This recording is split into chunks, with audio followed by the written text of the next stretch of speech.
What is happening, fishing friends? Welcome to another episode on the KastKing channel. Today we need to talk about some pro rods. The old ball and chain. That's right, you know what that calls for. The Carolina rig rod. The technique is simple, right? Cast this whole thing out, drag it back, but the setup is a little bit more complicated.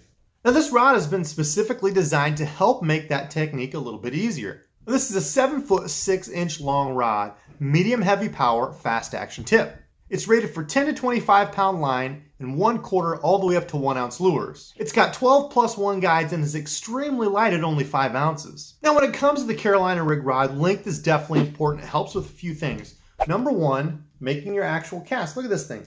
You've got this whole thing hanging at the end of your rod. If you've got a real short rod, this bait's going to be hanging clear down toward your reel when you try to cast. The longer the rod, the farther you can get this out toward the tip of the rod and make a longer, well, that's point number two, making a longer cast. A longer rod is going to help you make a longer cast. And speaking of longer casts, once you've got it all the way out there and you're dragging it on a very long cast, or if you're fishing the Carolina rig really deep, what about that hook set? Whether it's far out there or it's a deep hook set, if you have a real short rod and you set your hook, that's all the length you've got to set that hook. But if I've got a big long rod and I set that hook, look at how much more line you take up. A longer rod definitely helps you take up a lot more line on that hook set. The sensitivity of the rod's really important when you're making those long casts and you're trying to feel that bite. The proprietary elite carbon blank that they use in this, coupled with the fact that they have nano resins, keeps this rod very strong yet very light. And that's really going to allow you to feel every little rock, stick, whatever it is you're dragging over down there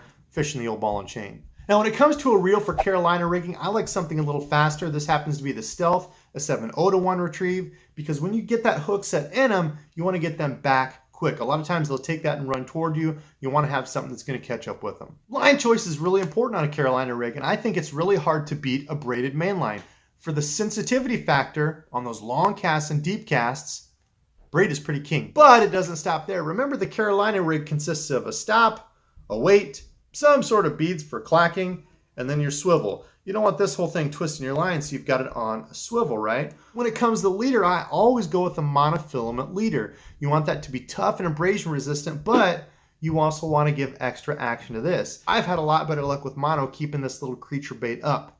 Speaking of baits, what do you use? Well, I try to match the hats. Generally, I'm fishing this on solid, sort of rocky, pebbly surfaces. I tend to go with a crowbait. I've had the most luck there. You could also go with a swim bait, a worm, whatever tickles your fancy. As far as the knots on here, I think it's really hard to beat the old Palomar knot on most of these. Just remember that when you tie on your leader, you won't be able to do that with your main line because of the fact that, well, you can't do the whole Palomar knot thing on there. So something like the tri-link knot or improved clinch knot would work perfectly fine there. And if you want more information on those knots, check the card at the top for more information. Be sure to check out the playlist at the end of this video for more information on these technique-specific rods. And if you're looking for information on one rod in particular, check out the description below. We'll have all those linked for you.